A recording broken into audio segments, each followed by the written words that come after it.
wabarakatuh. Kami dari kelompok 2 dan saya Atna sebagai ketua. Saya Anggia Kusuma. Saya Tiani Wijaya. Saya Hari Badila, saya Muhammad Yusuf Jafar, saya Sayyid Muhammad Fahri. Ini kami ingin mempersembahkan sebuah video wawancara yang telah kami buat. Selamat menyaksikan. Kembali lagi bersama saya. Di sini kita akan mewawancara pemilik dari owner Coffee Exchange. Kalau boleh tahu siapa atas nama siapa? Perkenalkan, nama saya Arya.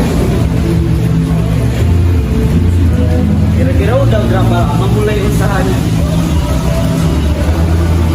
Waktunya awalnya karena banyak video waktu itu sekitar 2 bulan lah, sekitar 2 bulan. Kalau boleh tahu modal awal kalau bagi ini itu kurang lebih 5 bulan.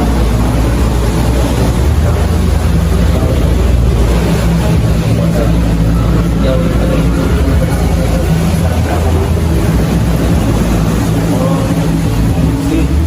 pada awal bulan ini belum terlalu kelihatan ya. Di banyak kurang kelihatan balas apa lagi.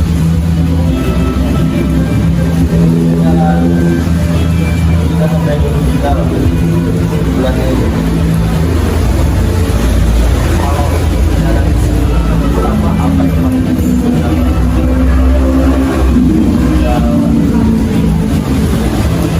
dari bahan itu cara mengatasi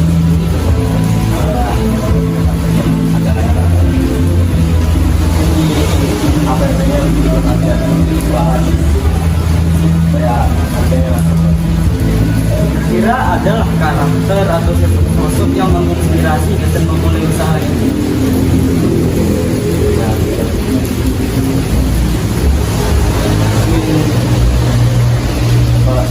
kira-kira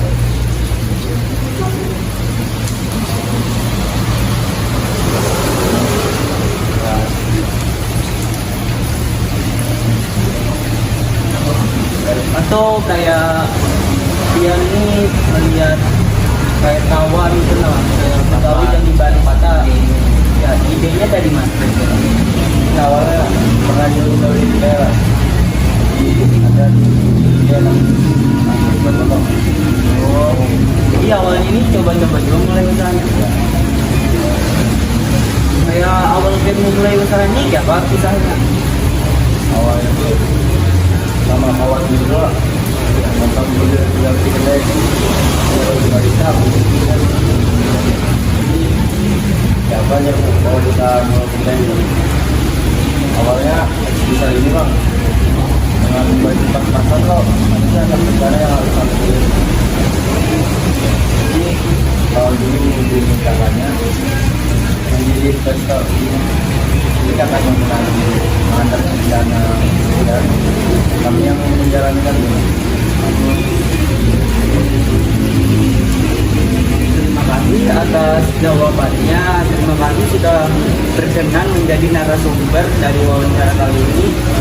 Dan untuk wawancaranya, terima kasih atas perhatiannya. Sekian, terima kasih. Selamat sore. Maaf bila kami mengganggu kegiatannya. Sebelumnya kita Wah, kalau boleh tahu Bapak, tahun berapa Bapak mulai usaha ini? Sekitar tahun di bawah tahun 2000-an. Modal awalnya Dulu barang modal, berapa Pak? iya. Karena kepercayaan orang. Artinya kepercayaan orang itu bukan berarti saya itu percaya sama orang, enggak. Karena kerja antar keluarga, terus modalnya awalnya ya. Dan itu kan adik saya, wah kalau saya ditarik panjang jadinya. Enggak apa-apa Pak, teruskan saya. Jadi sama Om Andi dulu adik saya itu kerja di perusahaan kaca. Kalau ngambilin gaji dari kaca kan waktu itu kan mulai juga ya, mulai dari tukang sapu, tukang ngepak kaca, akhirnya diajarin orang motong kaca. Kalau ngandelin gaji tiap bulan nggak ada apa-apanya. Akhirnya adik saya keliling nyari bantuan, nawar-nawarin kaca. Kadang-kadang polos, kadang pun diapa-apain. Jadi kalau satu peti kaca, misalnya ya, kita beli, kita potong-potong untuk melayani orang itu untung. Tapi kalau dalam satu peti kaca pecah satu lembar, nangis, untungnya hilang. Tonggok. Ya, ada orangannya masalah kaca seperti ini. Pada waktu itu ada korannya, nanti tahu bahwa pada waktu itu orangannya ada nggak kaca seperti ini, Pak? Nah, waktu itu hanya ada satu-satunya perusahaan yang bikin kaca gini, itu pun dirahasiakan, orang nggak tahu karena hasilnya menjanjikan. Ya, Om Andi, adik saya telepon. Waktu itu sudah telepon, dia bisa nggak mempelajari ini? Bisa. Saya belajar, bikin duit. Kalau belajar nggak pakai duit, nggak bisa. Jadi saya bisa, tapi jenisnya lain, tapi tetap seni kaca. Habis itu bisa sedikit, paling masih 50% dipanggil, saya bikin laris. Karena saya nomor 2 yang berdiri di Banjarmasin tahun 90-an untuk kembang satu ini menjadi bermacam-macam ilmu tentang kaca ya, tentang seni kaca. Terus buka cabang di sini, artinya bukan buka cabang, saya sebagai kakaknya membuka di sini batu licin. Terus adik saya lagi membuka di Palangkaraya, Kalteng. Terus kakak saya, pas atasnya itu membuka di Ampang, sehingga jadi besar seperti ini. Nah, untuk bersih yang susah karena harga naik turun. Kalau dihitung-hitung masalah untung ini ya,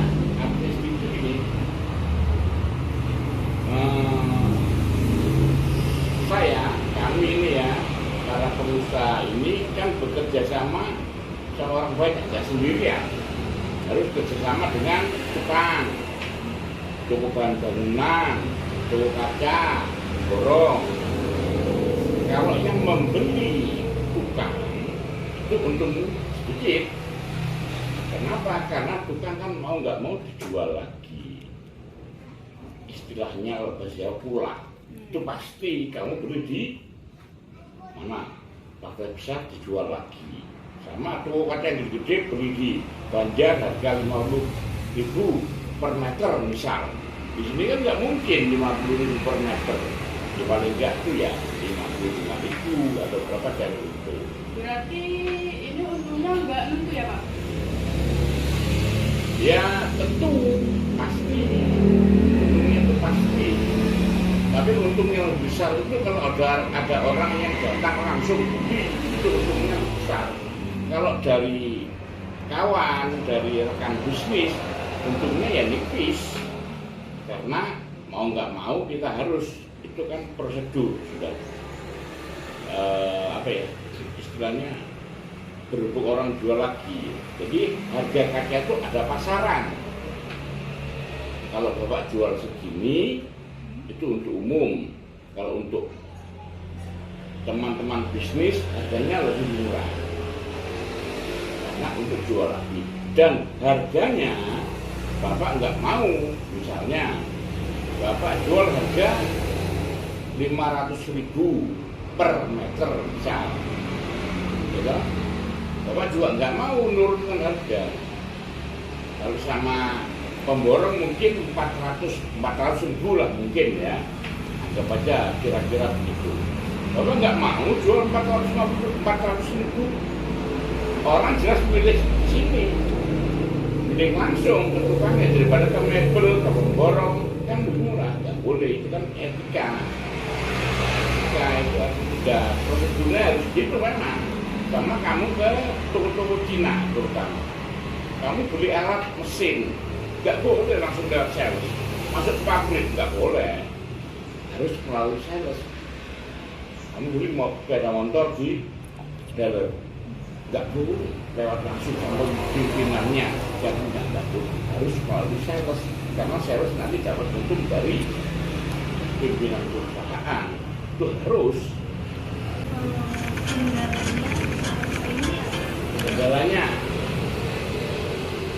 Kendalanya banyak, kerusakan mesin, cuaca. Kalau dingin, hujan, apalagi hujannya mulai subuh, tidak bisa kerja. Kenapa? Karena kalau dingin, ini berarti sudah proses kerja. Sebelum kaca dikerjakan, itu harus dilindungi dengan lakban. Seperti itu. Kalau cuaca dingin, hujan, otomatis kaca mengembun. Lakban di lapis 3, nggak akan bisa lengket. Lengket, cuma nggak tahan, nggak kuat. Begitu proses pengukiran kaca, dia terhambur, kena tekanan angin. Padahal pengerjaannya ini kan dengan tenaga angin yang sangat kencang, sangat besar. Berarti cuaca itu sangat pengaruh ya Pak? Pengaruh banget, terpanas gini bawa seneng. Terpanas gini, proses pengerjaan lancar, risiko kerusakan sedikit, proses pewarnaan cepat, sama aja kita ngecat mobil, vernis. Kalau keadaan mendung dan hujan, tukang cat jangan berani. Kita nekat, cat boleh, hasilnya jelek, asli jelek. Coba tanya nanti kamu kalau lihat ke tukang cat mobil, tanya. Cat rumah pun kalau hujan, nggak mau Pak. Jadi jelek, harus panas.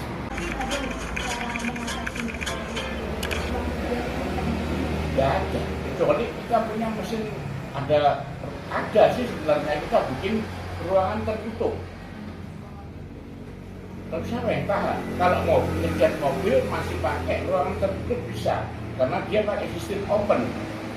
Masuk ke kayak kontainer gede, masuk, jalan, keluar, udah kering, nggak apa-apa. Kalau ini solusinya apa? Pernah bawa belikan lampu 700 watt sampai sekarang masih ada. Mau dilakban, mau diapa-apain, kita geser dulu lah, supaya panas kaca. Jalannya tangan kita nggak seperti mesin. Kalau mesin bisa diatur kecepatan, kalau tangan kita terlambat sedikit, pecah panasnya. Jalan terus sekarang, berarti nggak kepakai. Ada yang menginspirasi Bapak untuk mulai usaha ini? Inspirasinya, karena waktu itu di Banjarmasin cuma ada satu orang yang bisnis kaca ini, dan itu maksudnya menjanjikan. Maksudnya menjanjikan. Kalau nih semuanya itu kalau lancar rame ya menjanjikan. Tapi kalau sepi ya nggak jadi ngomong, sama aja sebenarnya. Dan sekarang kan masih bisa dihitung. Di sini cuma satu. Dulu pernah buka sebulan hancur. Sebulan hancur artinya hancur itu nggak jadi. Nggak tahu apa masalahnya, kita nggak tahu. Pokoknya buka sebulan nggak sampai bar. Masalahnya mungkin salah administrasi atau kesalahan pengelolaan atau gimana nggak tahu. Tapi nyatanya bahwa mulai di sini tahun 2005 sampai sekarang bertahan. Di Banjar itu sampai sekarang bertahan tahun 90. Satu-satunya di sini. Proses awalnya kaca dipotong sesuai dengan ukuran atau permintaan orangnya. Sudah jadi ya, kaca dimasukkan ke ruangan sebelum mati, dijadikan begini. Kacanya ini akhirnya bening polos, dijadikan seperti ini, namanya desain glass. Dirusak, tapi harus rata. Ini nggak bisa hilang. Kalau kamera mau lihat, ini orang ada yang minta buram seperti ini, backgroundnya ada yang minta begini. Ini kan backgroundnya buram, bilang aja putih. Ada lagi yang backgroundnya ini bening, seperti ini. Nah, yang itu belum diproses. Kalau ini diproses, backgroundnya bening. Anggap aja kanvas, kalau orang lukis kan kanvas. Nah, sudah kan? Anggap aja sudah diproses itu, masuk ke ruangan sana. Sudah masuk ke ruangan sana, dikeluarin lagi, baru dilakban.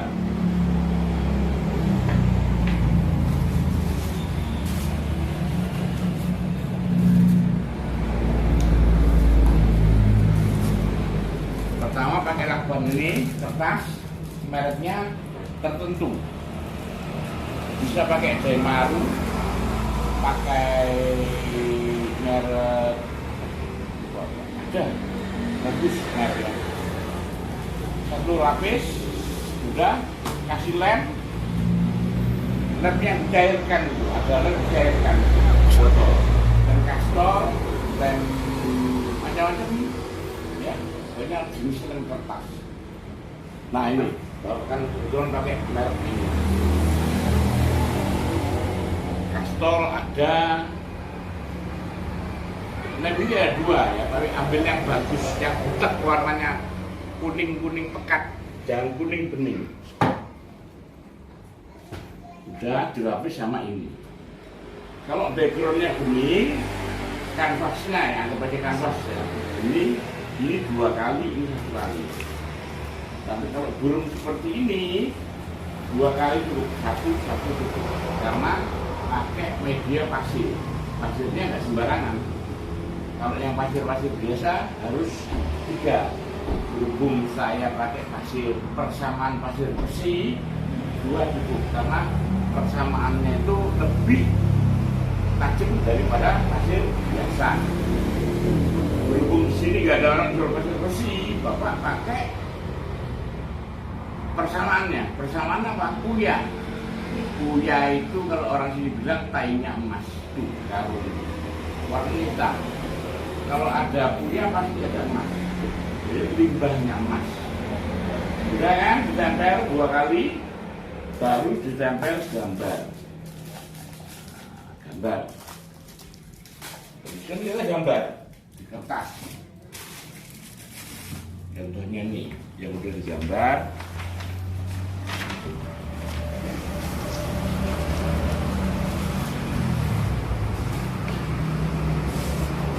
Ini gambarannya. Ya, ada lagi yang jenis-jenis ornamen, albumnya banyak. Yang gambar ini kan? Saya sendiri dan tukangnya nggak ada. Kalau dulu ada tukang lengkap. Ya yang jelas itu yang bisa gambar. Nah, gambar sesuai dengan pilihan pembeli. Yang paling populer pilihannya apa? Kita nggak usah bikin ngomong populer karena sebenarnya ini diambil dari desain zaman Belanda. Makanya ada orang yang bilang kaca Belanda. Jadi ini bapak sendiri yang gambar? Iya. Jadi kalau dulu memang ada tukangnya. Berhubung udah pulang semua ke Jawa, ada yang nggak balik, ya terpaksa gambar sendiri. Terus ditempel ya gambarnya, ditempel ke situ pakai lem. Nah yang dicoba jangan sore-sore, coba agak siang gitu ya. Ada proses mulai awal sampai akhir. Ditempel. Ditempelkan seperti itu kan nempel gambarnya tadi ya.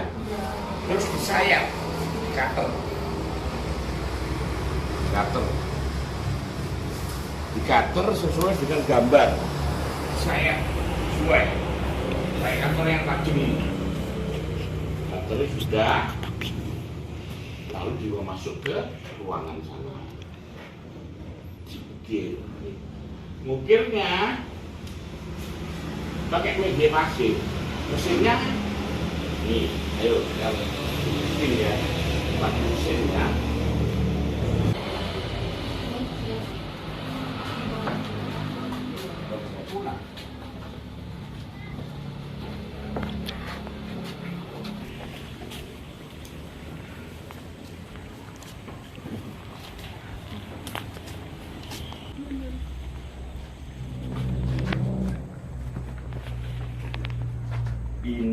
kompresor minimal 10 HP kekuatannya ya. Kalau kompresor ini 10 HP, kalau penggeraknya pakai diesel dongfeng 24 HP. Itu tabung anginnya. Kita harus pakai tenaga tekanan tinggi. Nah, bedanya apa? Kalau kita ngecat, bahannya itu cair. Tapi kalau untuk mukir kaca, bahannya itu pasir. Mukirnya di sini. Nah, ini pasirnya hitam nih. Ini pasirnya pakai pasir biasa bisa, tapi hasilnya nggak baik. Nggak seperti pasir ini. Kalau di Jawa asli pakai pasir besi. Pasirnya hitam. Berhubung di sini nggak ada orang jualan pasir besi, akhirnya saya mengakali pakai persamaannya. Ya ini namanya puya. Puya itu orang bilang tainya emas atau limbahnya emas. Ini kan kelihatan emas ini. Cuman udah limbah. Kalau mau diambil sih bisa. Terus dicampuri pasir biasa. Nggak dicampuri malah lebih bagus. Nanti kalau udah diukir selesai, dibersih pakai kuas. Proses pewarnaannya di sini. Cukup pakai mesin kecil. Ya kan? Kalau proses pewarnanya kan pakai cat. Sebenarnya catnya itu ada cat khusus sebenarnya. Tapi cat khusus itu harus beli di Jawa. Iya, mahal. Khusus pada dan sangat mahal. Jadi ini ngecatnya tidak sembarang cat ya Pak? Cat mobil yang dipakai. Oh, cat mobil. Tapi ada jenis tertentu. Jenisnya itu kentul.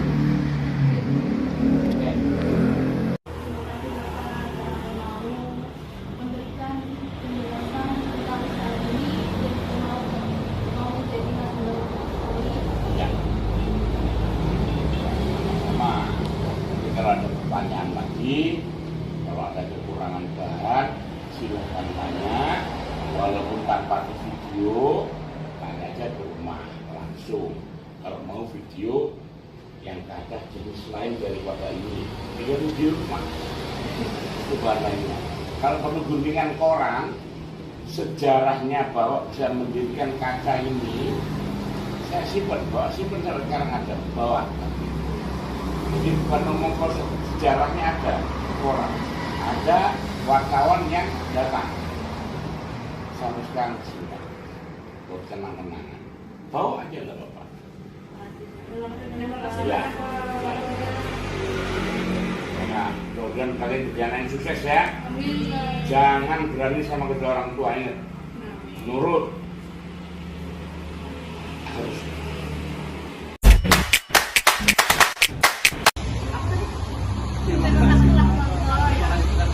Terima kasih telah menonton. Hidup kesepian tanpa kekasih, cukup sekian, terima kasih.